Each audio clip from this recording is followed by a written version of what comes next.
अस्सलाम वालेकुम, मैं हूं फैसल तारड़। इस वक्त जी रशकई इंटरचेंज पेशावर से 40 किलोमीटर के फासले पर मौजूद हूं।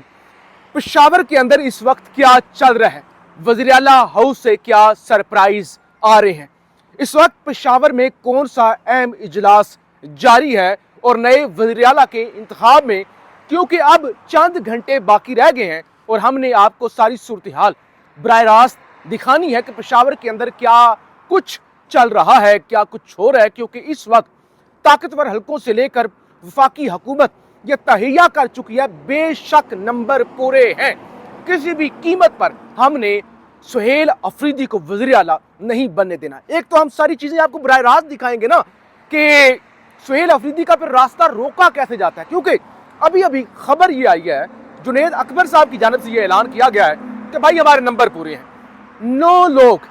9 लोग हमारे मुल्क से बाहर थे, वो भी वापस पहुंच चुके हैं, तो हमारा 92 का नंबर पूरा हो चुका है।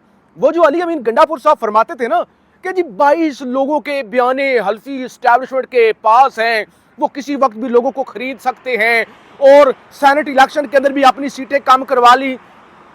वो जो एक फलसफा था कि मैं एस्टैब्लिशमेंट का वज़ीर आला हूं, मैं इमरान खान का वज़ीर आला नहीं हूं, क्योंकि बंदे उन्होंने खरीद रखे हैं, तो उस पर सारा पानी फिर चुका है। इस वक्त तमाम वो MPAs जो मुल्क से बाहर थे वो पूरे हो चुके हैं, पेशावर पहुंच चुके हैं, PTI के पास नंबर पूरे हैं। दिन को आपको रिपोर्ट किया था, ANP की क़यादत के साथ भी जुनेद अकबर साहब मिले हैं, अमीर मुकाम के साथ भी मिले हैं, तो चीज़ें बड़ी दिलचस्प हो चुकी हैं। इस हवाले से हमने बात करनी है, लेकिन जो मुरीद के अंदर सूरत हाल है उस हवाले से भी हमने बात करनी है। सूरत हाल बड़ी जिसे कहते हैं ना खतरनाक तरीन माजरत के साथ चीज़ें बड़ी खतरनाक हो चुकी हैं। आपसे गुजारिश है इस YouTube चैनल को ज़रूर सब्सक्राइब करें, वीडियो को लाइक करें, शेयर करें और अपनी राय का इजहार ज़रूर करें, क्योंकि इस वक्त हम रोड पर खड़े हुए हैं और पीछे ट्रैफिक की ज़्यादा आवाज़ें हैं, इसलिए ज़रा ऊंचा बोलना पड़ रहा है। तो अगर कोई खलल हो तो उसके लिए माजरत। देखिए जी, मैं आता हूँ पेशावर की तरफ। अभी जब मैं रिकॉर्डिंग कर रहा हूँ तो अब से 5 मिनट पहले एक प्रेस कॉन्फ्रेंस हुई है, और ये प्रेस कॉन्फ्रेंस थी हाफिज साहद की मुरीद के अंदर। खबरें आ रही थी कि वो जी इजलास जो है, वो जो एक उन्होंने शुरू किया हुआ है ना, क्या उसे कहते हैं, मार्च खत्म करने जा रहे हैं, लेकिन उन्होंने कहा कि नहीं, हम मार्च खत्म नहीं करेंगे। और साथ उन्होंने कॉल दे दी कि पूरा मुल्क निकले, फौरी तौर पे पूरा मुल्क निकले, सड़कों पर निकले, पंजाब निकले। और इस वक्त पूरा मुल्क बंद है। हम इस्लामाबाद से निकल के आ रहे हैं। इस्लामाबाद के अंदर क्या, यानी इस्लामाबाद का रेड जोन, क्या इस्लामाबाद का जो है वो आप जिसे कह सकते हैं कि श्रीनगर हाईवे, क्या 26 नंबर, क्या मोटरवे। और इवन खबर आपको दे दूं, जब हम मोटरवे क्रॉस कर रहे थे वहां पे हमें कुछ 7 से 8 बख्तरबंद गाड़ियां नजर आई, इस्लामाबाद पुलिस की भारी नफरी नजर आई। तो उसके बाद अभी खबर आ चुकी है कि 500 से जायद पुलिस एहलकार इस्लामाबाद पुलिस के लाहौर के लिए रवाना हो चुके हैं। 8 बख्तरबंद गाड़ियां भी रवाना हो चुकी हैं। अब ये मार्च, क्योंकि बड़ा खूनी मार्च हो चुका है, और मसला क्या है? मसला ये है कि अगरचे पंजाब हुकूमत जो जुल्म और बर्बरियत कर रही है, मरियम नवाज की हुकूमत बता रही है ना कि वो जालिम है, मरियम नवाज की हुकूमत ये साबित कर रही है कि वो मां नहीं है, वो मां नहीं है, मैं ऐसे नहीं करती, मां अपने बच्चों पर गोलियां नहीं चलाती, ये तो डाइन भी ऐसा नहीं करती। लेकिन जो जुल्म हो रहा है वो अपनी तरफ। लेकिन हकीकत यह है कि हाफिज साहब की भी बात हो चुकी है। हाफिज साहब 24 घंटों से मुरीद के में बैठे हुए हैं। और अभी हाफिज साहब की जो प्रेस कॉन्फ्रेंस थी ना, बाजार कमजोर थी। उन्होंने कहा देखो हम तो 24 घंटों से बैठे हुए हैं, हमसे कोई सीरियस बात करने के लिए नहीं आ रहा। अच्छा, अगर आपने बात करने के लिए बैठना तो 24 घंटे खुद बैठ के कहना था हम 24 घंटों से बैठे हुए, आओ हमारे साथ बात करो, हमें फेस सेविंग दो। तो हाफिज साहब, जरूरत क्या थी माओ के बच्चे मरवाने की? क्या था बच्चे मरवा के? हो सकता है कुछ देखने वाले मुझ पर तनकीद करें कि ये आप क्या बात कर रहे हैं, लेकिन सर ये हकीकत है। अभी जो प्रेस कॉन्फ्रेंस हुई है उसके अंदर हाफिज साहब की जो गुफ्तगू थी उसके अंदर वो कह रहे थे वो हम तो बैठे हुए हैं, हम तो कुर्बानी देंगे मजलूमों के साथ। अब जब मजलूमों का मुआहदा हो गया उस वक्त आप मजलूमों के साथ खड़े हुए। मैं तो पहले दिन से सवाल उठा रहा हूं, ठीक है आपके साथ जुल्म हो रहा है, बहुत ज्यादा जुल्म हो रहा है, आपका एजेंडा क्या है? क्योंकि कल डोनाल्ड ट्रंप इसराइल आ रहा है कल, और आपके वजीर आजम शहबाज शरीफ मिस्र जा रहे हैं, और इतलात है उनकी वहां पे मुलाकात भी होगी ना ट्रंप के साथ। और अभी आपने खुद अपनी प्रेस कॉन्फ्रेंस में कहा कि वो जो दो शख्सियात पाकिस्तान की टॉप की, एक मिलिट्री और दूसरा सिविलियन वज़ीर आज़म गए हुए थे, तो आपने कहा कि वो एग्रीमेंट करके आ गए, तस्लीम करके आ गए। अगर वो तस्लीम करके आ गए हैं तो आप तो मुज़ाकरात की भीख मांग रहे हैं। ये मैं फैक्ट्स आपके सामने रख रहा हूं। अगरचे यानी वो इंतजार करें कोई सीरियस एफर्ट हो और मैं यहां पे एहतजाज खत्म कर दूं। सर क्या जरूरत थी आपको? क्या लोगों की जाने आपने मजाक समझा है? आप निकले जाने लोगों को मरवाएं और साइड पे हो जाए। और यहां देखे ना, छोड़ देना, यहां तो फस्तायत है। आप कहें कि पंजाब हुकूमत पर आप तनकीद नहीं करें, मैंने कहा ना वो मां वाला तो किरदार है ही नहीं, दो नंबरी बेशर्मी है। लेकिन इस मुकाम पर आके तो आप मतलब लोगों के साथ ज्यादती करें, ये तो सूरत हाल है। बहरहाल पाकिस्तान के अंदर ऐसा ही होता है, याद रखिए ऐसा ही होता है। लोगों को मरवाया जाता है, लोगों को इश्तियाल दिलाया जाता है और उसके बाद मुआहदा हो गया, अल्हम्दुलिल्लाह सुरखरू हो गए। क्या आज सुरखरू हो गए हैं?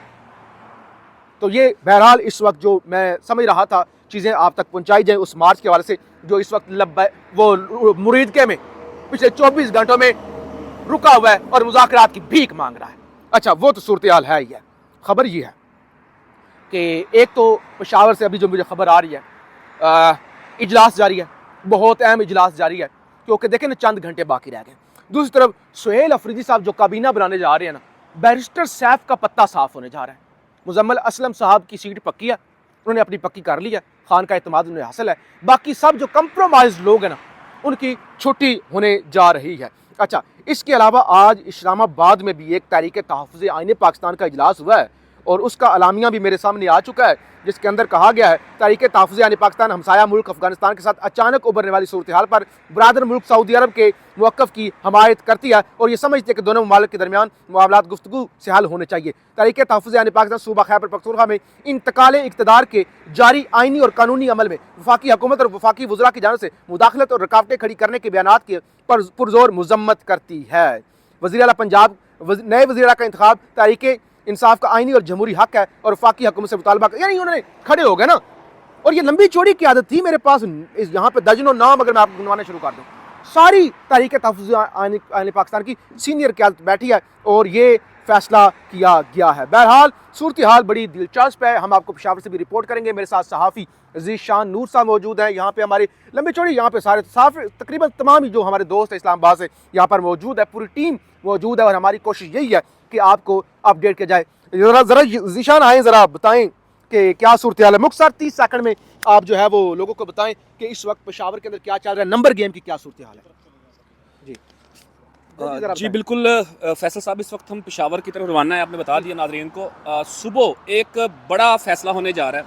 नए वज़ीर आला KP के सुहेल अफरीदी को मुंतखब करवाने के तमाम वो हरबे जो इस वक्त की वफाकी हुकूमत ने और जो गैर सियासी कुव्वतें हैं जो उन्होंने प्लान तैयार किए हुए थे, वो शायद सुबह चकनाचूर होने जा रहे हैं। क्योंकि जुनेद अकबर खान ने ये दावा किया है कि उनके 92 MPs 92 के 92 MPs इस वक्त पेशावर के अंदर मौजूद हैं। 9 MPs मुल्क से बाहर थे, वो वापस आ चुके हैं और वो ये कह रहे हैं कि हम इसके साथ साथ ANP के जो वोट हैं वो भी अपने साथ शामिल करेंगे। आज वो तमाम अपोजिशन की जमातों के साथ मिले हैं, तो सुबह मुमकिन तौर के ऊपर शायद 100 वोटों के साथ KPK के रिकॉर्ड वोटों के साथ एक सेंचुरी के साथ वो नए वज़ीर आला मुंतखब हो सकते हैं। जबकि दूसरी तरफ तमाम अपोजिशन की जमातों ने अपने अपने उम्मीदवार शो किए हैं, लेकिन उनके पास वोट ही नहीं है, उनके पास वोट ही नहीं है।